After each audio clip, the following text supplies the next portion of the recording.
Diabetes जिसे sugar कहते हैं 2 प्रकार का होता है, टाइप 1, टाइप 2। टाइप 1 बच्चे से लेकर 30 साल 50 साल की उम्र वालों को होता है, टाइप 2 ओल्ड एज में होता है। टाइप 1 में बीटा सेल, पैंक्रियाज का बीटा सेल इंसुलिन का फॉर्मेशन लेस प्रोडक्शन करता है या ना के बराबर करने की वजह से टाइप 1 होता है। टाइप 2 में इंसुलिन का फॉर्मेशन तो होता है लेकिन ठीक से ना काम करने की वजह से, इंसुलिन रेजिस्टेंस होने की वजह से टाइप 2 होता है।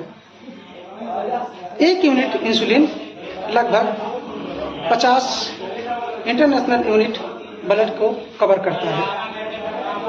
इंसुलिन का नॉर्मल लेवल 2.5 से 25 इंटरनेशनल यूनिट के बराबर होता है।